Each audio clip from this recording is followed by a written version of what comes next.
Hello everyone, कैसे हैं आप लोग। उम्मीद करता हूं कि अच्छे होंगे, स्वस्थ होंगे और अपनी परीक्षा की तैयारी में मन से लगे होंगे। दोस्तों, जो हमने स्टार्ट किया है लुसेंट का हिस्ट्री, उसमें हमने 9 लेक्चर कंप्लीट कर लिया है। अब हम आ चुके हैं लेक्चर नंबर 10 पे। 10 में हम क्या देखेंगे? संगम युग के बारे में। जिस टाइम हमारे देश में मौर्य काल चल रहा था, उसी टाइम साउथ इंडिया में, मतलब हमारे कंट्री के साउथ पोर्शन में संगम युग चल रहा था। उसी के साथ साथ मौर्य काल के साथ साथ तो अब हमने अभी देख लिया उत्तर भारत के जो जो राज्य थे, उसके बारे में हमने अच्छे से पढ़ा। ब्राह्मण साम्राज्य के बारे में पढ़ा हमने। फिर हमने देखा था उससे पहले कौन से, मौर्य साम्राज्य के बारे में। तो अब हम चलते हैं अगले पोर्शन पे, जिसमें हम कवर करेंगे साउथ इंडिया में जो था संगम युग, उसको अच्छे से कवर करेंगे लेक्चर नंबर 10 में। अगर वीडियो आपको पसंद आए तो प्लीज़ वीडियो को लाइक करिएगा, शेयर करिएगा, और जैसा भी आपका रिव्यू हो देखने के बाद वो आप कमेंट करिएगा, हम उसको पढ़ेंगे और रिप्लाई भी देंगे। तो चलिए शुरुआत करते हैं संगम युग का। ओके, ऐतिहासिक युग के प्रारंभ में दक्षिण भारत का क्रमबद्ध इतिहास हमें जिस साहित्य से ज्ञात होता है उसे संगम साहित्य कहा जाता है। ओके, यानी कि बस ये जानना है कि जो दक्षिण भारत का जो इतिहास है उसे हम लोग बोलते हैं संगम युग। ओके, संगम युग। आगे बढ़ते हैं। संगम शब्द का अर्थ है परिषद अथवा गोष्ठी, जिनमें तमिल कवि एवं विद्वान एकत्र होते थे। ठीक है, प्रत्येक कवि अथवा लेखक अपनी रचनाओं को संगम के समक्ष प्रस्तुत करता था तथा इसकी स्वीकृति प्राप्त होने जाने के बाद ही किसी भी रचना का प्रकाशन संभव था। ठीक है, यहाँ पे बात हो रहा है कि जो संगम होता था साउथ इंडिया में, वहाँ पे कवि आते थे, लेखक आते थे और अपनी जो उनकी रचनाएं होती थी वो सामने रखते थे। किसके? जो वहाँ पे परिषद था उसके सामने। और अगर स्वीकृति मिल जाती थी कि हाँ ठीक है आपकी रचनाएं अच्छा है, ठीक है, तो फिर उसका क्या होता था? प्रकाशन। साउथ इंडिया की बात हो रही है ये संगम युग की। आगे बढ़ते हैं। परंपरा के अनुसार अति प्राचीन समय में पांड्य राजाओं के संरक्षण में कुल 3 संगम आयोजित किए गए हैं। इनमें संकलित साहित्य को ही संगम साहित्य की संज्ञा प्रदान की गई है। यहाँ से देखिए हमारा क्वेश्चन बनना स्टार्ट होता है। यहाँ से सबसे पहले प्रश्न आपका क्या बनेगा कि संगम जो साहित्य हुआ था, संगम साहित्य, यहाँ पे जो आयोजन हुआ था संगम का, ये किस राजा के या फिर किस वंश के द्वारा किया गया था, तो ये आपको बताना है। तो कौन से? पांड्य। ओके, आगे बढ़िए। यहाँ पे देखिए और क्या लिखा है कि 3 संगम हुए थे। कितने हुए थे? 3 संगम। तो अगर आपके एग्जाम में यहाँ से ये भी प्रश्न पूछ दे कि संगम युग में कितने संगम हुए थे, यानी कि कितने वहाँ पे मीटिंग हुए थे, तो वो हुए थे 3। ओके, 1 2 3, 3 मीटिंग हुए थे। ये आपको जानना चाहिए। मतलब किसके समय में? जो वहाँ के पांड्य राजा थे उनके समय में। ठीक है, अभी देखते हैं और आगे नोट में क्या लिखा है। संगम साहित्य का संग्रह लगभग 300 ईसा पूर्व से 300 ईस्वी तक तमिलों द्वारा विविध सामाजिक पृष्ठभूमि में किया गया था। ये बता रहा है, जो संगम साहित्य का जो ये समय है वो बता रहा है कि 300 ईसा पूर्व से 300 ईस्वी के बीच की बात है। ये कहाँ की बात हो रही है? ये साउथ इंडिया की ये जो बात हो रहा है कि वहाँ पे संगम युग था, उसका टाइमलाइन बता रहा है कि कब से कब तक का था। 300 ईसा पूर्व से लेकर के 300 ईस्वी तक। ओके, आगे देखते हैं। उपलब्ध संगम साहित्य का विभाजन 3 भागों में किया गया है। जो भी संगम साहित्य मिले हैं वहाँ पे, उसको हम लोग 3 भागों में डिवाइड किए हैं। कौन सा? पत्थु पात्तु। ठीक है, पहला है ये पत्थु पात्तु। दूसरा क्या है? इत्थु थोके। क्या है दूसरा? इत्थु थोके। और तीसरा क्या है? पादीनेन किल कननकु। ओके, ये 3 नाम आपको बस जानना है, रटने की ज़रूरत नहीं है, आप इसको आराम से छोड़िए, आगे बढ़िए। देखिए यहाँ तक अभी हमने जो देखा है, इसमें बस हमें 2 चीज़ ध्यान देना है कि संगम जो ये हुआ है संगम साहित्य का, ये कहाँ पे हुआ है? साउथ इंडिया में हुआ है। ये हमें पता होना चाहिए बस। एग्जाम के लिए हमें क्या ध्यान देना है कि किस राजा के संरक्षण में ये हुआ था, तो किसके हुआ था? ये पांड्य राजा के। और दूसरा चीज़, कितने संगम हुए थे? 3 संगम हुए थे। तो अभी तक हमें बस एग्जाम के लिए यही ध्यान देना है। अभी तक एग्जाम में यही 2 प्रश्न आ सकते हैं। ये देखिए 3 भागों में, ये भी हमारे एग्जाम में नहीं पूछने वाला है। आगे देखते हैं क्या लिखा है। तिरुवल्लुवर कृत कुराल तमिल साहित्य का एक आधारभूत ग्रंथ है। देखिए यहाँ पे ये इंपॉर्टेंट हो जाता है, ये हमारे एग्जाम में पूछता है। ठीक है, क्या पूछता है कि ये जो कुराल है तमिल साहित्य, ये किसके द्वारा लिखा गया है या फिर किसके द्वारा ये रचना किया गया है? तो कौन किया इसको? तिरुवल्लुवर जी। बढ़िए। इसके विषय त्रिवर्ग, आचार शास्त्र, राजनीति, आर्थिक जीवन एवं प्रणय से संबंधित है। तो ये हमें जानने की जरूरत नहीं है कि उसका विषय क्या है। आगे बढ़िए। आगे क्या है? ये देखिए, तमिल किंवदंतियों के अनुसार प्राचीन दक्षिण भारत में 3 संगमों का आयोजन किया गया था जिसमें मुच्चुंगम कहा जाता था। देखिए, जो ये 3 संगम हुए थे, कहाँ पे? साउथ इंडिया में। वहाँ पे जो ये आयोजन हुआ था तीनों, उसको तीनों को मिला करके क्या कहा जाता था? मुच्चंगम। क्या बोला जाता था? मुच्चंगम कहा जाता था। 3 संगम ये थे। अब देखते हैं वो 3 कौन कौन से थे। पहला, प्रमुख संगम, प्रथम संगम, मध्यम संगम, दूसरा संगम, अंतिम संगम, तीसरा संगम। ओके, इतिहासकार तीसरे संगम काल को ही संगम काल मानते हैं और पहले 2 संगमों को पौराणिक मानते हैं। ठीक है, हमें यहाँ से यहाँ तक पढ़ने के बाद हमारे एग्जाम के लिए कुछ भी इम्पोर्टेंट नहीं है। आगे बढ़ते हैं। यहाँ से देखिए, ये जो 3 संगम हुए हैं, ये पहला, ये दूसरा और ये तीसरा। देखिए, पहला का समय बता रहा है कि 4440 वर्ष पूर्व हुआ था। देखिए, कहाँ पे हुआ था? मदुरा में हुआ था, जो प्रेजेंट टाइम में समुद्र में विलीन हो चुका है। अध्यक्ष कौन थे? अगस्त थे। यहाँ पे क्या क्या संकलित हुआ था? अकट्टियम परिपदाल, दूसरा मधु नारे, फिर मुदु कुरुकु तथा कलारी आविरे। ठीक है, क्या लिख रहा है? कोई भी इनमें उपलब्ध नहीं है, तो ये हमें जानने की ज़रूरत नहीं है। बस हमें पहले में क्या ध्यान देना है कि जो पहला हुआ था उसमें अध्यक्ष कौन थे? अगस्त ऋषि थे। ठीक है, आगे बढ़िए। दूसरा देखिए, दूसरा संगम कहाँ हुआ है? ये देखिए, कपाटपुरम में हुआ है, जो कि समुद्र में विलीन है। और अध्यक्ष इसके भी कौन थे? सेम टू सेम वही अगस्त जी थे। और यहाँ पे संकलन किसका हुआ था? देखिए, तोल्का पीएम का। किसका? तोल्का पीएम का, जो कि तमिल व्याकरण है और इसके रचनाकार कौन है? तोल्का पीयर जी हैं। तो इसलिए कि मतलब इन्हीं के नाम पे तोल्का पीएम इसका नाम रखा गया है। दूसरा जो संगम हुआ था। तीसरा देखिए, तीसरा संगम, तीसरा हुआ था 1850 वर्ष पूर्व। कहाँ हुआ था? जहाँ पहला हुआ था मदुरा में, वहीं पे ये भी हुआ है। और इसके अध्यक्ष कौन है? नक्की करजी हैं। ओके, नक्की करजी हैं। और यहाँ पे क्या क्या हुआ है? देखिए, यहाँ पे संकलित पहला क्या हुआ है? नेदु नथौके, दूसरा कुरु नथौके, उसके बाद नत्री नई, उसके बाद एंकुर भुरु, फिर परिपादल कुंथु वरी पेरिसे तथा सित्री से। देखिए, यहाँ से यहाँ तक हमने देखा। अब हमें एग्ज़ाम के लिए क्या दिमाग में रखना है वो देखते हैं। सबसे पहले आप अगर जानना चाहो तो ये देख लो बस कि पहला कहाँ हुआ है? मदुरा है। आप चाहो तो स्थान छोड़ सकते हो, बट फिर भी हमें इसमें कम से कम अपने माइंड में रख करके ज़्यादा नंबर लाना है यहाँ से। तो देखिए, आप यहाँ पे याद रखिए, पहला कहाँ हुआ है? ये हुआ है मदुरा में। कौन थे अध्यक्ष? अगस्त। बस इतना ही जानना है, बस और कुछ नहीं। दूसरा कहाँ पे हुआ है? कपाटपुरम में हुआ है। अध्यक्ष कौन थे? अगस्त। और इसको याद रखना है। क्यों? क्योंकि ये तमिल व्याकरण है, तो इसलिए इम्पोर्टेंट है। और दूसरे वाले मीटिंग में, दूसरे संगम में ये संकलित हुआ है। तीसरा क्या है इम्पोर्टेंट? यहाँ ये भी हुआ है मदुरा में ही, जिसके अध्यक्ष थे नक्की करजी। ओके, बस इतना ही।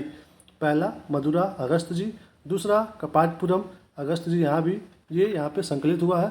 तीसरा मदुरा में नक्कीकर जी थे अध्यक्ष। बस इतना ही ध्यान देना है हमारे एग्जाम के लिए, यही मोस्ट इम्पॉर्टेंट है। आगे बढ़ते हैं, चलते हैं आगे, देखते हैं क्या लिखा है। नोट, कवियों और विद्वानों की परिषद के लिए संगम नाम का प्रयोग सर्वप्रथम 7वीं शताब्दी के प्रारंभ में शैव संत नयनार तिरुनाबुक रसु अप्पार ने किया है। देखिए, यहाँ पे बता रहा है ये कि ये जो संगम नाम है, ये सबसे पहले कौन यूज किया है और कब किया है। तो जो ये संगम नाम है उसको यूज किया गया है 7वीं सदी में। ये सदी है ये। ओके, और किसके द्वारा किया गया है? एक नयनार संत थे जिनका नाम क्या था? तिरुनाबुक रसु, यानी कि अप्पार। फेमस नाम इनका अप्पार ही है, तो ये ध्यान रखिएगा। कौन? अप्पार जी के द्वारा सबसे पहली बार संगम नाम यूज किया गया था 7वीं शताब्दी में। आगे बढ़िए। संगम काल के बारे में विवरण देने वाले स्रोत कौन कौन से हैं अन्य वो देख लेते हैं। अशोक के अभिलेखों में चोल, पांड्य, देखिए चोल, पांड्य एवं चेर के बारे में बताया गया है। देखिए, अब आते हैं यहाँ पे तीन वंश के बारे में बात हो रहा है। ये देखिए, ये अपना साउथ इंडिया, क्योंकि इसको बीच में बनाते हैं, ये अपना साउथ इंडिया। एक है चोल, दूसरे हैं पांड्य और तीसरे हैं चेर। तो इसमें कौन कहाँ कहाँ है उनका लोकेशन आप एक बार देख लीजिए। प्रेजेंट टाइम में जो आंध्र प्रदेश है वहाँ पे कौन थे? वहाँ पे थे चोल लोग। और यहाँ पे इस वाले एरिया में कौन थे? चेर। और यहाँ पे टोटल मिला करके कौन थे? पांड्य लोग। तो पांड्य लोग के द्वारा ही जो संगम युग हुआ था वहाँ पे, तो वहाँ पे संगम जो 3 हुआ था इन्हीं लोगों के द्वारा किया गया था। तो इन्हीं के साथ साथ इन लोगों की भी बातें हो रही हैं। ओके, लोकेशन आप देख लिए मैप में, इसको याद रखिएगा। राइट साइड में चोल, लेफ्ट साइड में चेर और नीचे पांड्य। ओके, आगे बढ़िए। क्या कह रहे हैं यहाँ पे?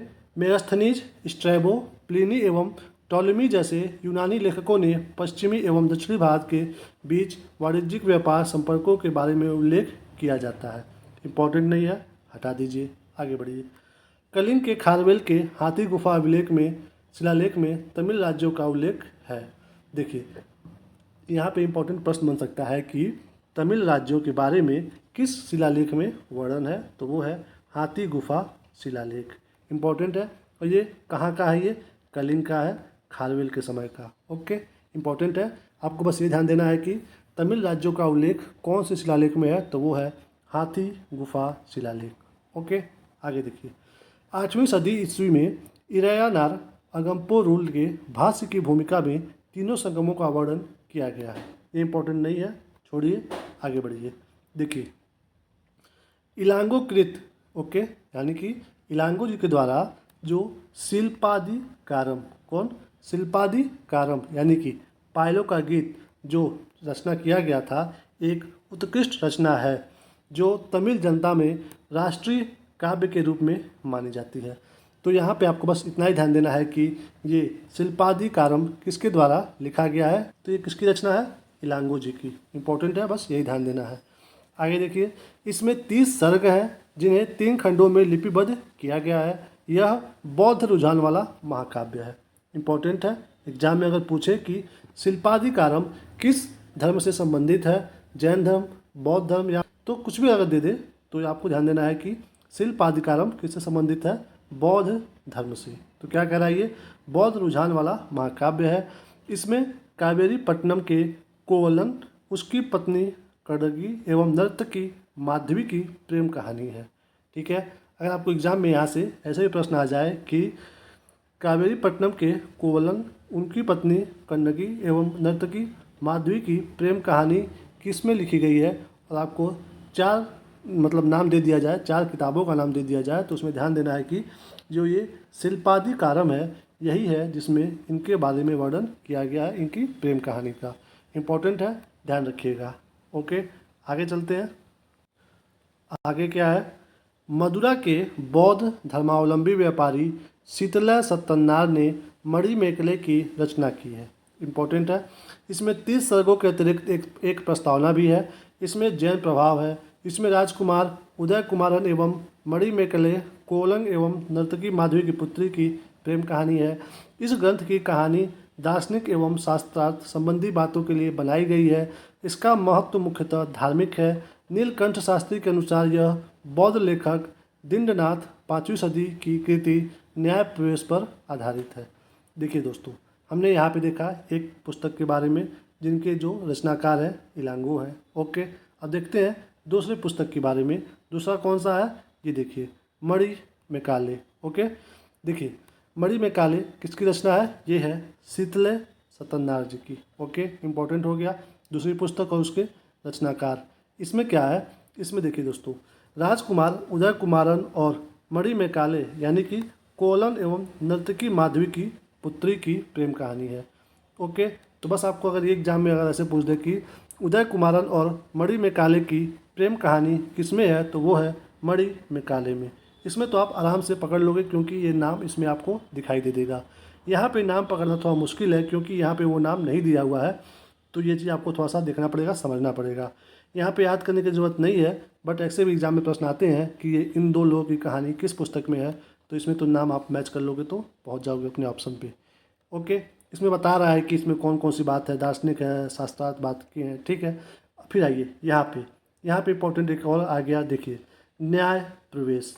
एग्जाम में अगर पूछे कि न्याय प्रवेश की कृति किसकी है, तो वो है दिंडनाथ जी की। इम्पोर्टेंट है, मोस्ट इम्पॉर्टेंट। यानी कि हमने यहाँ पे 3 पुस्तक और उसके लेखक के बारे में जाना है। ये पहला और इसके लेखक, दूसरा ये इसके लेखक, और तीसरा ये इनके लेखक। ओके, 3 पुस्तक इंपॉर्टेंट है, एग्जाम में यहाँ से प्रश्न आते हैं, याद रखिएगा। आगे देखिए, जीवक चिंतामणि संगम काल के बहुत बाद की रचना है। इसकी रचना का श्रेय जैन भिक्षु तिरुतक्क-देवर को दिया जाता है। कहा जाता है कि तिरुतक्क-देवर पहले चोल राजकुमार था जो बाद में जैन भिक्षु बन गया। इम्पोर्टेंट है, क्या कह रहा है ये कि जीवक चिंतामणि किसके द्वारा रचित किया गया है, तो ये तिरुतक्क-देवर जी के द्वारा इनकी रचना की गई है। इम्पोर्टेंट है, ये आ गया चौथा पुस्तक और उनके लेखक। यहाँ पे ये बता रहा है कि ये पहले क्या थे, चोल वंश के राजकुमार थे, बट बाद में ये जैन भिक्षु बन गए हैं। तो अगर एग्जाम में थोड़ा सा क्वेश्चन घुमा करके ऐसे आ जाए कि वो कौन से चोल राजकुमार है जो बाद में जैन भिक्षु बन गए, तो वो कौन है, वो है तिरुतक्क-देवर जी। ओके, इम्पोर्टेंट है, या तो इनके पुस्तक का नाम दे करके पूछ दे इनका नाम, या फिर ऐसे कोई पूछ दे कि कौन से वो चोल राजकुमार है जो जैन भिक्षु बन गए, तो इम्पोर्टेंट है, याद रखिएगा। सिर्फ देवर याद कर लेंगे तो भी सही है। आगे बढ़ते हैं, चलते हैं अगले लाइन पे। अगला क्या है, क्या लिखा है, तोल्काप्पियम तमिल व्याकरण है। ठीक है, हमने आगे देखा ही है। 5वीं सदी के बाद बहुत सी प्रसिद्ध तमिल रचनाएं नैतिक एवं दार्शनिक उद्देश्यों से लिखी गई। इसमें तिरुवल्लुवार की तिरुकुरल सबसे प्रसिद्ध है। ठीक है, हमने देखा है तिरुकुरल सबसे प्रसिद्ध रचना किसकी है, तो ये है तिरुवल्लुवार की। इम्पोर्टेंट है, ध्यान रखना है। आगे बढ़ते हैं, देखते हैं आगे क्या है। नोट में राम कथा के अनेक तमिल संस्करण हैं, जिनमें सबसे प्रसिद्ध है कंबन की इरामावतारम। क्या है, इरामावतारम किसके द्वारा लिखा गया है, ये कंबन जी के द्वारा। क्या, इरामावतारम कंबन जी के द्वारा लिखा गया है, ये प्रसिद्ध रचना। ये क्या है, ये राम कथा के अनेक तमिल जो संस्करण है उनमें ये भी एक सबसे प्रसिद्ध है। ओके, इम्पॉर्टेंट है, इरामावतारम कंबन जी के द्वारा लिखा गया है। आगे बढ़ते हैं, अगला क्या है, संगम साहित्य के काव्य को 2 श्रेणियों में बांटा गया है, अकम और पुरम। अकम काव्यों में मूल विषय प्रेम प्रसंग है, जबकि पुरम काव्यों का विषय क्या है, युद्ध है। देखिए दोस्तों, एग्जाम में आपके यहाँ से प्रश्न कैसे बनेगा कि अकम और पुरम किस जगह के काव्य के श्रेणियाँ हैं। ठीक है, ऐसे ही पूछेगा आपको एग्जाम में, ध्यान रखिएगा कि अकम और पुरम ऐसे पूछेगा कि किस वंश की काव्य की 2 श्रेणियाँ हैं। अकम और पुरम आपको दे देगा, उसमें मतलब दे देगा जैन धर्म दे देगा, या फिर दे देगा आपको बौद्ध धर्म दे देगा, या फिर दे देगा आपको किसी वंश का नाम दे देगा, जैसे कि मौर्य वंश, गुप्त वंश, या फिर संगम काल। तो ये ध्यान देना है कि अकम और पुरम जो है ये 2 श्रेणियाँ हैं काव्य की, किस समय की, संगम युग की। इम्पोर्टेंट है, ध्यान रखना है। या फिर एक क्वेश्चन ऐसे बन सकता है कि अकम और पुरम क्या है, सिंपल यही पूछ देगा कि अकम और पुरम क्या है ये। तो इम्पोर्टेंट है, ये क्या है, संगम युग के काव्य है। इम्पोर्टेंट है, क्या है, ये काव्य है। इम्पोर्टेंट है, याद रखिएगा, अकम और पुरम। बस ये किस विषय में है ये बस आपको जानना है। एग्जाम में ऐसे यहाँ से प्रश्न अगर बनेगा भी तो बहुत घुमा करके बनेगा, इसीलिए आपको ये चीज़ बस जानना है कि अकम जो है उसमें क्या है, प्रेम प्रसंग, और पुरम में क्या है, युद्ध। ओके, इम्पोर्टेंट है, याद रखिएगा। आगे देखिए, संगम साहित्य में हमें तमिल प्रदेश के 3 राज्यों चोल, चेर तथा पांड्य का विवरण मिलता है। उत्तर पूर्व में चोल, दक्षिण पश्चिम में चेर तथा दक्षिण पूर्व में पांडव राज्य स्थित है। ठीक है, जो हमने यहाँ पे बता दिया आपको, क्या कह रहा है, उत्तर पूर्व में चोल, उत्तर पहले देख लिया यहाँ पे, पूर्व पश्चिम उत्तर नीचे दक्षिण, तो क्या कह रहा है, उत्तर पूर्व, यानी कि उत्तर पूर्व ये एरिया, यहाँ पे क्या है, चोल है। हमने आपको बताया है, यहाँ पे फिर दोबारा बता रहे हैं। दक्षिण पश्चिम, दक्षिण ये हो गया, पश्चिम ये हो गया, यहाँ की बात हो रहा है।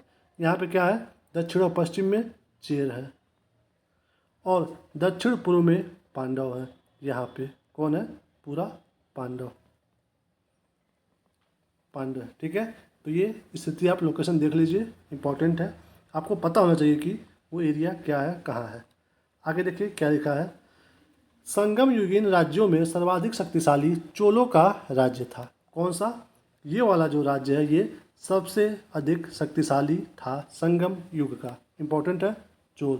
आगे बढ़िए, यह पेन्नार तथा दक्षिणी वेल्लूर नदियों के बीच स्थित था। यहाँ से इम्पोर्टेंट प्रश्न आपका कैसे बनेगा ये देखिए। आपको एग्जाम में डायरेक्ट पूछेगा कि संगम युगीन कौन सा राज्य पेन्नार और दक्षिणी वेल्लूर नदियों के बीच में स्थित था। ओके, आपके सामने ऑप्शन दे देगा वही कि चेल था, कि चोर था, पांडव था, या फिर कुछ और दे देगा। तो पेन्नार और दक्षिणी वेल्लूर नदियों के बीच में कौन सा था, वो चोलों का राज्य। इंपॉर्टेंट है। आगे देखिए, इसका सबसे प्रतापी राजा करिकाल था। कौन? करिकाल। एग्जाम में अगर पूछ दे आपको कि करिकाल राजा किस वंश से है, तो वो है चोल वंश से। इंपॉर्टेंट है, याद रखिएगा। करिकाल सबसे प्रतापी राजा हैं चोल साम्राज्य के। आगे बढ़िए, क्या कह रहा है कि करिकाल ब्राह्मण मतानुयायी था और इसने ब्राह्मण धर्म को राजकीय संरक्षण प्रदान किया। पत्तिनपाले में करिकाल के जीवन और सैन्य अधिग्रहण को दर्शाया गया है। ओके, आगे बढ़िए। संगम साहित्य के विभिन्न कविताओं में वेड़ी युद्ध का उल्लेख मिलता है, जिसमें करिकाल ने पांड्य तथा चेर सहित 11 राजाओं को पराजित किया था। इसने पुहर या कावेरीपत्तनम शहर की स्थापना की और अपनी राजधानी उरैयूर से कावेरीपत्तनम में स्थानांतरित की। इसमें कावेरी नदी के मुहाने पर बांध बनवाया तथा सिंचाई करने के लिए नहरों का निर्माण करवाया। पेरुनानु नुपादे में करिकाल को संगीत के सप्तस्वरों का विशेषज्ञ बताया गया है। देखिए, यहाँ से यहाँ तक पढ़ने के बाद हमारे एग्जाम में यहाँ से प्रश्न इंपॉर्टेंट बनेंगे, कौन कौन से वो देख लीजिए। सबसे पहले तो ये होगा कि करिकाल हमने देखा है कि ये चोल वंश के हैं, तो सिंपल सी बात में यहाँ पे आ जाएगी ऐसे कि करिकाल के द्वारा चोल वंश में किस धर्म को संरक्षण दिया गया था। ब्राह्मण, बौद्ध, जैन, या फिर कुछ भी दे देगा वहाँ पे, नयनार या फिर कुछ भी। तो ध्यान देना है कि करिकाल जो वहाँ के राजा थे, उनके द्वारा ब्राह्मण जो धर्म है उसको संरक्षण दिया गया था, उसको राजकीय संरक्षण प्रदान था। ठीक है, पहला प्रश्न यहाँ से। और दूसरा यहाँ से पूछेगा आपको क्या कि वेड़ी युद्ध से संबंध किसका है। ठीक है, वेड़ी युद्ध, तो ये है, इसका संबंध किससे है? संगम युग से है। इम्पॉर्टेंट है, क्योंकि हमारे उत्तर भारत में बहुत ज़्यादा युद्ध हुआ है और उसके बाद आगे चल करके मध्य भारत में भी बहुत ज़्यादा युद्ध हुआ है। तो इसलिए यहाँ से क्वेश्चन ऐसे बनता है कि वेड़ी युद्ध का संबंध किससे है, तो वो है संगम युग में, जहाँ पे ये क्या हो रहा है, इसमें करिकाल जो है ये पांड्य और चेर, यानी कि एक साइड में करिकाल है और वर्सेस फिर इधर बाकी सारे हैं, पांड्य राजा प्लस चेर और प्लस मतलब टोटल 11 राजा वर्सेस इनके द्वारा युद्ध हुआ, जिसमें ये विजयी रहे। ठीक है, तो बस आपको पता होना चाहिए कि वेड़ी युद्ध जो है वो कहाँ पे हुआ है, ये संगम साहित्य में हुआ है। आगे देखिए, अगला क्या यहाँ से प्रश्न बन सकता है कि ये जो राजधानी है उरैयूर से कावेरीपत्तनम किसने स्थानांतरित की थी। ओके, तो किसके द्वारा हुआ था ये हुआ था करिकाल जी के द्वारा स्थानांतरण उरैयूर से राजधानी कावेरीपत्तनम। इंपॉर्टेंट है, एग्जाम में क्वेश्चन ऐसे बनेगा कि इनको चोलों के जो राजधानी थी उरैयूर, उसका स्थानांतरण उरैयूर से कावेरीपत्तनम किसके द्वारा किया गया था, तो वो थे करिकाल जी। ओके, कौन? करिकाल जी के द्वारा। आगे बढ़ते हैं, अगला देखते हैं यहाँ पे क्या बन सकता है। यहाँ पे ये पेरुनानु नुपादे में करिकाल को संगीत के सप्तस्वरों का विशेषज्ञ बताया गया है। तो यहाँ पे एक और प्रश्न ऐसे बनेगा कि पेरुनानु नुपादे में किसे संगीत के सप्तस्वरों का विशेषज्ञ बताया गया है, तो यहाँ पे भी यही होंगे करिकाल जी। तो इम्पोर्टेंट है, ध्यान रखिएगा कि अगर जो भी प्रश्न आए चोल वंश के राजाओं के बारे में, तो उसमें ज़्यादातर जगह पे यही आपको मिलेंगे, करिकाल जी। ओके, इम्पोर्टेंट है, ध्यान रखिएगा। आगे बढ़ते हैं, चलते हैं अगले लाइन पे क्या लिखा है यहाँ पे। संगम युग का दूसरा राज्य चेरों का था। किसकी बात हो रही है? जो इस साइड में थे उनकी बात हो रही है। अब देखिए, जो आधुनिक केरल प्रांत में स्थित था। देखिए यहाँ पे मैं लोकेशन ऐसे बता रहा हूँ, तो ऐसा नहीं है कि यहीं पे है, बट यहाँ पे आप अंदाज लगाइए कि यहाँ पे ये ऐसे भी हो सकता है, ऐसे भी। ओके, ध्यान रखना है, ये वाला एरिया है, बस इतना मोटी मोटा आपको पता होना चाहिए। तो क्या कह रहा है कि आधुनिक केरल प्रांत में स्थित है। इस राज्य के कुछ प्रमुख राजा हुए। किसकी बात हो रही है? चेरों की। उदयन जिरल किस समय में? 130 ईस्वी में। नेंदुजिरल आदन 155 ईस्वी में और सेन गुट्टुवन 180 ईस्वी में। ओके, तो ये थे चोरों यानी कि चेरों के राजा। तो बस आपको ये जानना है कि ये राजा लोग का नाम, बस ये इम्पोर्टेंस ज़्यादा नहीं है, आपको 20 से 30% बस इम्पोर्टेंस है इस नाम का, कि हमें ये नाम पता होना चाहिए कि ये किस वंश के हैं। तो ये है चेरो। ओके, आगे बढ़िए। आप इसको छोड़ भी देंगे तो कोई बात नहीं है।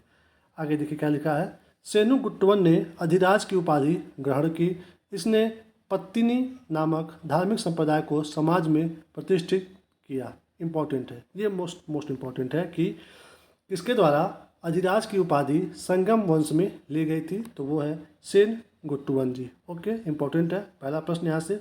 और दूसरा ये देखिए, पत्तिनी नामक धार्मिक संप्रदाय किसके द्वारा प्रतिष्ठित किया गया, तो वो भी सेनगुट्टवन जी के द्वारा। ओके, ये दोस्तों जो ये धार्मिक संप्रदाय है पत्तिनी, ये श्रीलंका का था। कहाँ का?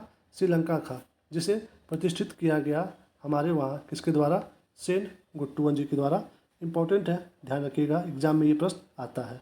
ओके, आगे बढ़ते हैं, देखते हैं अगला क्या है। संगम युग का तीसरा राज्य पांड्यों का था, जो कावेरी के दक्षिण में स्थित था।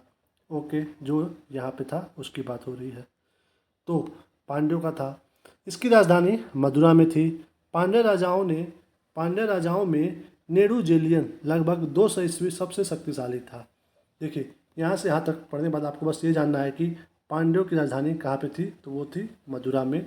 ओके, बस इतना ही जानना है। आगे देखिए, पांड्यों का पहला उल्लेख मेगस्थनीज ने किया है। उसने इस राज्य को मोतियों के लिए प्रसिद्ध बताया था। नल्ली व कोडन संगम युग का अंतिम ज्ञात पांड्य शासक था। ये भी हमको ध्यान नहीं देना है, बस हमको ये ध्यान देना है कि संगम युग के किस राज्य को मोतियों के लिए प्रसिद्ध बताया गया है, तो वो है कौन? यहाँ पर हमने देखा है पांड्य राज्य। ठीक है, यानी कि पांड्यों का जो राज्य है वो मोतियों के लिए प्रसिद्ध रहा है संगम साहित्य में। ओके, आगे बढ़िए। संगम युग में राज्य को मंडल कहा जाता था। राज्य को मंडल। ओके, आगे बढ़ते हैं। राजा का जन्मदिन पेरुनल कहलाता था। देखिए दोस्तों, राजा का जन्मदिन पेरुनल कहलाता था किस वंश में? ऐसे प्रश्न आएगा। कैसे आएगा? किस वंश में राजा का जन्मदिन पेरुनल कहलाता था? आपको कुछ भी दे देगा वहाँ पे, मौर्य वंश, गुप्त वंश, या फिर इधर आकर के दे देगा कि खिलजी वंश, मतलब कुछ भी दे देगा। तो ध्यान देना है कि राजा का जन्मदिन पेरुनल किस समय में कहलाता था, तो वो संगम युग में। ओके, इंपॉर्टेंट है, ध्यान रखना है। आगे बढ़िए। संगम युग में मंत्रियों को अमाई चान या अमाई चच्चार कहा जाता है। ओके, राजधानी में एक राजसभा होती थी जिसे नालवे कहा जाता था। ठीक है, यह राजा के साथ न्याय का कार्य करता था। राजा देश का प्रधान न्यायाधीश तथा सभी प्रकार के मामलों की सुनवाई की अंतिम अदालत होता था। ठीक है, राजा के न्यायालय को मनरम कहा जाता था। ये इम्पोर्टेंट है, ये एग्जाम में डायरेक्ट पूछेगा कि संगम युग में राजा के न्यायालय को क्या कहा जाता था। 4 ऑप्शन दे देगा, उसमें मनरम सही होगा। क्या है ये? राजा का न्यायालय संगम युग में। इम्पोर्टेंट है, आगे बढ़ते हैं। चोरी तथा व्यभिचार के अपराध के लिए मृत्युदंड दिया जाता था। झूठी गवाही देने पर जीभ काट ली जाती थी। कब की बात है ये है संगम युग की। देखिए दोस्तों, ऐसे प्रश्न कुछ एग्ज़ाम में, खास करके जो वन लाइनर एग्ज़ाम नहीं जो होते हैं, जैसे यूपी पीसीएस, आरओ, वहाँ पे ऐसे मतलब प्रश्न आ सकता है कि मतलब सिंपल भाषा में दे देगा कि चोरी तथा व्यभिचार के अपराध के लिए मृत्युदंड दिया जाता था। झूठी गवाही देने पर जीभ काट ली जाती थी। ये किस वंश का वर्णन है? तो ऑप्शन में दे देगा आपको गुप्त वंश, मौर्य वंश, या फिर खिलजी वंश, या फिर संगम वंश। तो ध्यान देना है कहाँ का बात है ये? संगम वंश, यानी कि संगम युग की बात है ये। इम्पोर्टेंट है, आगे बढ़ते हैं। भूमि कर नकद तथा अनाज दोनों रूपों में अदा किया जाता था। संभवतः यह उपज का छठा भाग होता था, किंतु कभी कभी इसे बढ़ाया जाता था। व्यापारियों से सीमा शुल्क एवं चुंगी वसूल की जाती थी। ठीक है, बस हमें जानना है, इसको छोड़ देना है। आगे बढ़ते हैं। सेना के सेनापति को अनाड़ी यानी कि एनाड़ी की उपाधि दी जाती थी। सेना के अग्र टुकड़ी को तुस्सी तथा पिछले टुकड़ी को कुले कहा जाता था। सेना में बिल्लाल धनी कृषक भर्ती किए जाते थे। मोस्ट इम्पॉर्टेंट, यहाँ से ये प्रश्न हमारे एग्जाम में आता है कि संगम युग में सेना के सेनापति को क्या कहा जाता था, तो वो एनाड़ी की उपाधि मतलब उनको दी जाती थी, एनाड़ी कहा जाता था। दूसरा प्रश्न यहाँ से आएगा कि संगम युग में जो सेना होती थी उसका जो अग्र टुकड़ी होता था उसे क्या कहते थे? तो तुसी कहते थे। और वैसे ही पिछली टुकड़ी को कुले कहा जाता था। तो आपको बस ये जानना है कि सेना का जो सेनापति है उसे उपाधि एनाड़ी दी जा रही है, और जो सेना चल रही है उसमें जो आगे की जो टुकड़ी है उसे हम लोग तुसी बोल रहे हैं, और जो पीछे की है उसे कुल बोल रहे हैं। और जो सेना है उसमें विल्लाल यानी कि धनी जो कृषक है वो भी भर्ती किए जा रहे हैं। तो ये 3 प्रश्न आपको यहाँ से पूछ सकता है कि ध्यान रखना है सेनापति या फिर जो अग्र सेना है और जो पीछे की टुकड़ी है उसके बारे में। और सबसे मोस्ट इम्पॉर्टेंट ये है, इम्पॉर्टेंट है, ये एग्ज़ाम में ऐसे आता है कि विल्लाल किसे कहा जाता था। डायरेक्ट ऐसे आ जाएगा कि विल्लाल किसे कहा जाता था। तो विल्लाल क्या होते थे? वो लोग धनी किसान होते थे। धनी किसान को विल्लाल कहा जाता था। आपके ऑप्शन में दे देगा कि वो मजदूर थे, वो व्यापारी थे, वो कृषक थे या फिर वो सैनिक थे। तो ध्यान देना है कि विल्लाल क्या थे? वो धनी किसान थे। ओके, आगे बढ़िए, आगे चलते हैं। सेना चतुरंगड़ी होती थी जिसमें अश्व, गज, रथ तथा पैदल सिपाही सम्मिलित थे। नगाड़ा एवं शंख बजाकर सैनिकों को बुलाया जाता था। युद्ध भूमि में वीर गति पाने वाले सैनिकों के सम्मान में पत्थर की मूर्ति बनवाए जाने की प्रथा थी। इस प्रकार की मूर्तियों को नड्डूकल या विरक्कल कहते थे। इम्पोर्टेंट है, देखिए यहाँ से प्रश्न कैसे बनता है। यहाँ से यहाँ तक पढ़ने के बाद आपको कुछ भी एग्जाम के लिए इम्पोर्टेंट नहीं है। यहाँ से इम्पोर्टेंट शुरू होता है कि युद्ध भूमि में वीर गति पाने वाले सैनिकों के सम्मान में पत्थर की मूर्तियाँ बनाए जाने की प्रथा थी। एग्जाम में पूछेगा कि ये प्रथा, पूरा ये लिख करके आएगा, पूछेगा कि ये प्रथा किस समय की है। तो ध्यान देना है कि ना ये मौर्य वंश की है, ना ये गुप्त वंश की है, ना तो ये खिलजी वंश की है। ये किसकी है? ये है संगम वंश की। ओके, यानी कि जो सैनिक वीर गति प्राप्त होते थे उनकी पत्थर की मूर्ति बनती थी संगम काल में। इंपॉर्टेंट है, ध्यान देना है। दूसरा प्रश्न क्या बनेगा यहाँ पे कि विरक्कल क्या था। सिंपल सी बात है कि विरक्कल क्या था। उसमें ऑप्शन आपको 3-4 ऑप्शन दे देगा। चौथा ऑप्शन जो भी हो, ध्यान देना है आपको बस कि जो मूर्तियों का जो पत्थर होता था उसे बोलते थे विरक्कल, और वो मूर्ति किसकी होती थी? वीर गति प्राप्त सैनिकों की। इंपॉर्टेंट है, बस इतना ही ध्यान देना है। यहाँ से 2 प्रश्न। आगे बढ़िए। युद्ध में पराजित राजा का आमरण अनशन कर अनुष्ठानिक मृत्यु वरण करने की प्रथा को संगम कविताओं में वट्टी किरुतुल कहा गया है। क्या कहा गया है? वट्ट किरुतल। क्या, किसको? देखिए, युद्ध में जो राजा हार जाता था उसको हम लोग अनशन पे बैठा देते थे, आमरण, यानी कि जब तक उसकी मृत्यु न हो जाए तब तक। और ये जो अनुष्ठानिक जो कार्य है, इस प्रथा को संगम कविताओं में क्या कहा गया है? तो वो कहा गया है वट्ट किरुतल। ओके, मोस्ट इम्पॉर्टेंट है, आपके एग्जाम में यहाँ से प्रश्न आ सकता है। ध्यान रखना है कि जो राजा पराजित होते थे उनके द्वारा जो अनशन होता था उसे क्या कहा जाता था? तो वट्ट किरुतल। ओके, इम्पॉर्टेंट है, ध्यान रखना है। आप इसको 40% इम्पोर्टेंस दे सकते हो। आगे बढ़ते हैं। राजा अपने आवास की रक्षा के लिए सशस्त्र महिलाओं को तैनात करता था। ठीक है, यानी कि मतलब महिलाओं का वहाँ पे एक तरह से सम्मान था, कि मतलब उनको शामिल किया जा रहा था किसी न किसी काम में। आगे बढ़ते हैं, आगे देखिए। युद्ध में बंदी स्त्रियों को दासी बनाकर उनसे मंदिर में दीपक जलाने का कार्य कराया जाता था। ठीक है, नॉट बैड। मतलब जो वहाँ पे बंदी बनती थी स्त्रियाँ, उनसे दीपक जलाने का काम कराया जाता था। कहाँ पे? मंदिरों में। ठीक है, आगे बढ़ते हैं। संगम काल में समय जानने के लिए एक जल घड़ी का प्रयोग किया जाता था। तो यहाँ से यहाँ तक पढ़ने के बाद हमारे एग्जाम के लिए कुछ भी इम्पोर्टेंट नहीं है। आगे बढ़िए, यहाँ पे देखिए संगम कालीन कुछ अन्य वर्ग। देखिए, पुलैयन, किसकी बात हो रही है? पुलैयन की बात हो रही है। तो ये पुलैयन लोग क्या थे?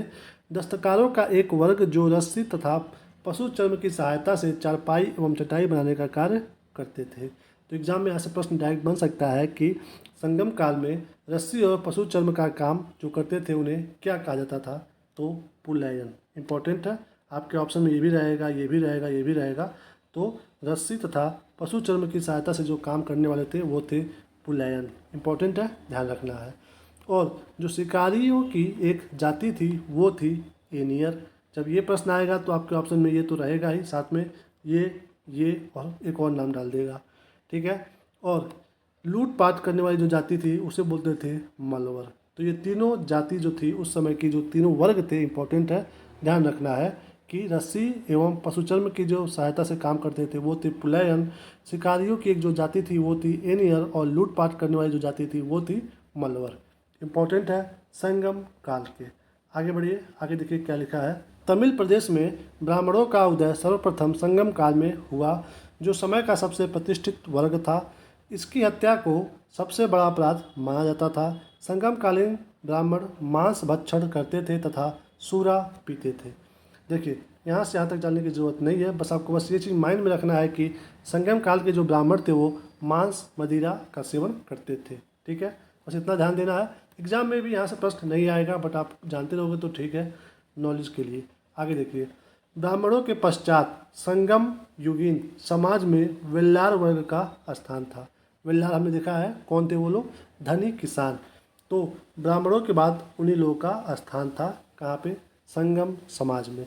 इसका मुख्य पेशा कृषि कर्म था। किसका, हमने जो बात किया है, जो धनी किसान थे। वेल्लार के प्रमुख को वेलिर कहा जाता था। खेतों में काम करने वाले मजदूरों को कैडेसियर कहते थे। इंपॉर्टेंट है यहाँ से ये प्रश्न हमारे एग्जाम में आने वाला। क्या पूछेगा आपको कि संगम युगीन समाज में खेतों में काम करने वाले मजदूरों को क्या कहते थे, तो क्या बोलते थे उन्हें हम, कैडेसियर। मोस्ट इम्पॉर्टेंट है। धनी किसान वेल्लार कहलाते थे, और वेल्लार के जो प्रमुख थे वेलिर कहलाते थे, और जो खेतों में काम करने वाले मजदूर थे उन्हें कैडेसियर कहा जाता था संगम युगीन समाज में। आगे बढ़ते हैं। देखिए, संगम साहित्य में व्यापारी वर्ग को वेनिगर कहा गया है। संगम साहित्य में दास प्रथा के अस्तित्व का प्रमाण नहीं मिलता है। मोस्ट इम्पॉर्टेंट, संगम साहित्य का सबसे प्लस पॉइंट कि यहाँ पे कोई भी दास प्रथा नहीं था, क्योंकि इसका कोई प्रमाण नहीं मिला है। संगम साहित्य का मोस्ट इम्पॉर्टेंट है, ध्यान रखना है। आगे देखिए, तोल्का पीएम नामक तमिल रचना से ज्ञात होता है कि संगम काल में विवाह को संस्कार के रूप में मान्यता प्रदान की गई थी। इसमें हिंदू धर्मशास्त्रों में वर्णित विवाह के 8 प्रकारों ब्रह्म, देव, आस, प्रजापत्य, असुर, गांधर्व, राक्षस, पिशाच का उल्लेख मिलता है। यानी कि यहाँ से यहाँ तक आपको पढ़ के बस ये चीज़ ध्यान देना है कि संगम जो वंश था उसमें विवाह के कितने प्रकार थे ये आपको पता होना चाहिए। तो संगम जो वंश था उसमें विवाह के 8 प्रकार थे।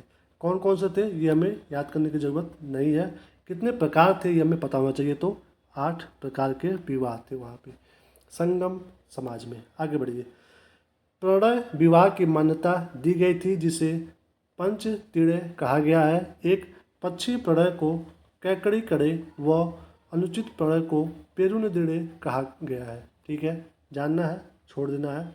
आगे बढ़ते हैं। संगम काल में चावल मुख्य खाद्यान्न था। इम्पोर्टेंट है, ध्यान रखना है कि संगम काल में लोग क्या खाते थे, एज ए मेन फूड वो था चावल।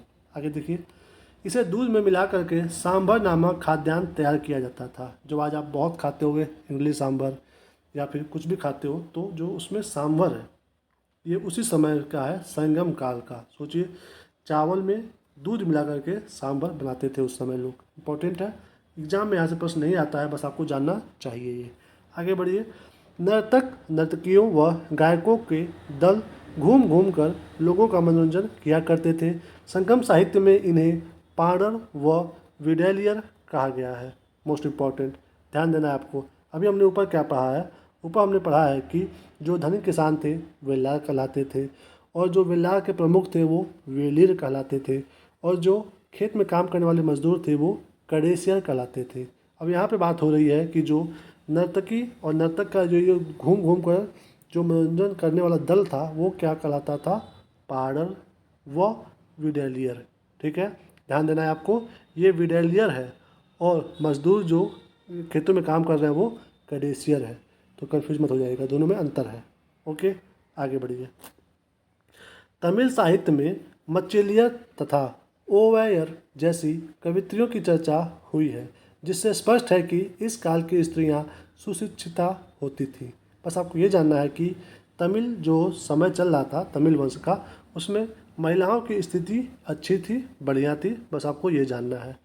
ओके, आगे बढ़िए।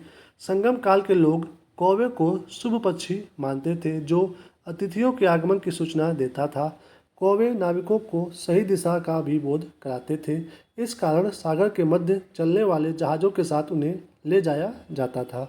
तो यहाँ से आपका प्रश्न बस एक बनेगा, वो कैसे बनेगा कि संगम वंश में या फिर संगम काल में किस पक्षी को मतलब वो लोग मानते थे, तो वो किसको मानते थे? कौवे को। ये प्रश्न इंपॉर्टेंट है, आ सकता है एग्जाम में, ध्यान रखना है। आगे बढ़िए। संगम काल में समाधियों के स्थान पर पत्थर गाड़ने की प्रथा थी, ठीक है। इसे वीरगल अथवा वीर प्रस्तर कहा जाता था। इनकी पूजा भी होती थी। प्रायः युद्ध में वीर गति प्राप्त सैनिकों के सम्मान में खड़े किए जाते थे, ठीक है। बस जानना है, समझना है।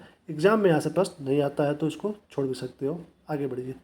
संगम काल में चोलों की समृद्धि का मुख्य कारण उनका सुविकसित वस्त्रोद्योग था। इम्पोर्टेंट है, जानना है आपको कि संगम काल जो था उसमें, संगम काल में जो चोल थे उनका जो समृद्धि हुआ था उसका वजह क्या था? तो वो था वस्त्र उद्योग, ठीक है। एग्जाम में इम्पोर्टेंट है, यहाँ से प्रश्न बन सकता है तो ध्यान देना है। चोलों की समृद्धि का मेन वजह क्या था? तो वो था सुविकसित उनका वस्त्र उद्योग। इम्पोर्टेंट है, ध्यान देना है। आगे बढ़िए। पांड्य राज्यों में कोकई, सालीयूर एवं चेर राज्य में बंदर प्रमुख बंदरगाह था। कोकई मोती खोजने का प्रमुख पत्तन था। देखिए एग्जाम में हमारे प्रश्न यहाँ से कैसे बनता है कि आपको दे देगा कि बंदर, ओके, किस राज्य का प्रमुख बंदरगाह था। आपको ऑप्शन दे देगा, चोल दे देगा, चेर दे देगा, पांड्य दे देगा, कुछ भी ऑप्शन दे देगा। तो ध्यान देना है कि ये जो बंदर ये बंदरगाह था ये किसका था? ये था चेर का। इम्पोर्टेंट है, ध्यान रखना है। आगे बढ़िए। यहाँ से ऐसे ही सेम टू सेम यहाँ से भी प्रश्न बनेगा, दे देगा कोई दे देगा या तो फिर सालियूर दे देगा, पूछेगा कि वो किस राज्य के बंदरगाह थे, तो वो थे पांड्य राज्य के, ठीक है। यहाँ पे देखिए ये कोई कहाँ का? पांड्य राज्य का। मोती खोजने का प्रमुख पत्तन था। तो यहाँ से प्रश्न इंपॉर्टेंट कैसे बनेगा कि मोती खोजने का प्रमुख पत्तन कौन सा था? तो वो था कोकई। इंपॉर्टेंट है, ध्यान रखना है, पांड्य राज्य का। आगे देखिए। कोरोमंडल समुद्र तट पर पुदुचेरी से 3 किलोमीटर दक्षिण में स्थित अरिकमेरु चोल वंश का एक प्रमुख बंदरगाह था। इस बंदरगाह से रोम के साथ व्यापार होता था। 1945 ईस्वी में हुई यहाँ की खुदाई से एक विशाल रोमन बस्ती का पता चला है। यहाँ मनकों के निर्माण का कारखाना भी था। पेरीप्लस में अरिकमेरु को पेडोक कहा गया है। देखिए यहाँ से यहाँ तक पढ़ने के बाद आपको बस याद ध्यान देना है कि अरिकमेरु जो कि कहाँ पे है? कोरोमंडल तट पे है। कहाँ पे है ये? कोरोमंडल तट पे। पहले तो आप ये जानिए कि भारत में जो ये समुद्री तट है इसमें जो ये एरिया है इतना दूर, इसको क्या बोलते हैं? कोरोमंडल। इसी की बात हो रही है, कोरोमंडल की बात हो रही है। और इसके ऊपर का जो तट है यहाँ से यहाँ तक, इसको क्या बोलते हैं? इसको बोलते हैं उत्तरी सरकार। इसको बोलते हैं उत्तरी सरकार। और इसके ऊपर से लेकर के पश्चिम बंगाल तक का जो तट है उसको बोलते हैं उत्कल, ठीक है। और जब आप इधर आओगे लेफ्ट साइड में तो ये इतना दूर का जो तट है इसको क्या बोलते हैं? इसको बोलते हैं मालाबार। मालाबार तट बोलते हैं। और जब इसके ऊपर आप जाओगे तो इसको बोलते हैं कोंकण तट। क्या बोलते हैं? कोंकण तट, ठीक है। तो इधर आप आ जाओगे आप गुजरात के पास तो यहाँ पे क्या है? काठियावाड़, ठीक है, काठियावाड़। तो ये था मतलब सारा ये पोर्ट, मतलब जो यहाँ पे बंदरगाह है। तो ये तो प्रेजेंट टाइम में भी है। यहाँ पे बात हो रही है जो ये संगम वंश की, उसकी बात हो रही है। तो कोरोमंडल समुद्र तट पर पुदुचेरी से 3 किलोमीटर दक्षिण में स्थित था क्या? अरिकमेरु, जो कि चोल वंश का एक प्रमुख बंदरगाह था। तो एग्जाम में आपके प्रश्न यही बनेगा कि अरिकमेरु क्या था? तो ये था बंदरगाह, पहला प्रश्न। दूसरा प्रश्न क्या बनेगा यहाँ से कि अरिकमेरु किस वंश का प्रमुख बंदरगाह था? तो वो था चोल वंश का। इंपॉर्टेंट है ये दो प्रश्न यहाँ से। आगे देखिए। इस बंदरगाह से रोम के साथ व्यापार होता था, ठीक है, कोई बात नहीं। 1945 में प्राप्त हुआ, ठीक है, ये सब छोड़ दीजिए। पेरीप्लस में ये भी छोड़ दीजिए, पेडोक कहा गया। आगे बढ़िए। नोट में देखिए क्या लिखा है। संगम काल में ही मिस्र के एक नाविक हिप्पोलस ने मानसूनी हवाओं के सहारे बड़े जहाज़ों से सीधे समुद्र पार कर सकने की विधि खोजी। पढ़िए, छोड़ दीजिए, आगे बढ़िए। तमिल देश का प्राचीन देवता मुरुगन था। कौन था? मुरुगन। मोस्ट इम्पॉर्टेंट, ये भी प्रश्न आता है एग्जाम में कि तमिल जो देश था वहाँ का देवता प्रमुख कौन था? तो वो थे मुरुगन जी, ओके। ना तो वहाँ पे विष्णु जी ना शंकर जी, मतलब ध्यान देना है कि मुरुगन थे तमिल देश के प्राचीन देवता। आगे देखिए, कालांतर में उसका नाम सुब्रमण्यम हो गया। क्या हो गया? सुब्रमण्यम। और स्कंद कार्तिकेय के साथ उसका तादम्य स्थापित कर दिया गया। स्कंद कार्तिकेय। आगे बढ़ते, हिंदू धर्म में स्कंद कार्तिकेय को शिव पार्वती का पुत्र माना गया है। स्कंद का एक नाम कुमार भी है और तमिल भाषा में मुरुगन शब्द का यही अर्थ होता है। मुरुगन का प्रतीक है मुर्गा माना जाता था तथा उसके विषय में यह मान्यता थी कि उसे पर्वत पर क्रीड़ा करना अत्यधिक प्रिय है। उसका वस्त्र बर्छा था। कुरुवश कुरवश नामक एक पर्वतीय जनजाति की स्त्री को मुरुगन के पत्नियों में माना गया है। देखिए, यहाँ से यहाँ तक पढ़ने के बाद आपको बस एक ही चीज़ बस ध्यान देना है, सिर्फ और सिर्फ एक ही चीज़ कि तमिल देश के प्राचीन देवता कौन थे? मुरुगन थे। बस इतना ही ध्यान देना है, बाकी आप छोड़ दीजिए। आगे बढ़िए। वर्ण का सामाजिक वर्गीकरण संगम कवियों को ज्ञात था। ठीक है, नो इम्पोर्टेंस। आगे बढ़िए। संगम साहित्य में पवित्र या जादुई शक्तियों में विश्वास जताया गया जिसे अनकु कहा जाता था। इम्पोर्टेंट है, यहाँ से प्रश्न आपके एग्जाम में कैसे बनेगा कि संगम साहित्य में पवित्र या जादुई शक्तियों को जो विश्वास हम लोग जताते थे उसे क्या कहते थे? तो ऑप्शन में आपको 4 दे दिया जाएगा, कोई भी नाम लिख करके, तो अनकु सही होगा। संगम साहित्य का पवित्र या जादुई शक्तियों को जो हम लोग कहते थे। ओके, तो ये था यहाँ तक का। आगे देखते हैं।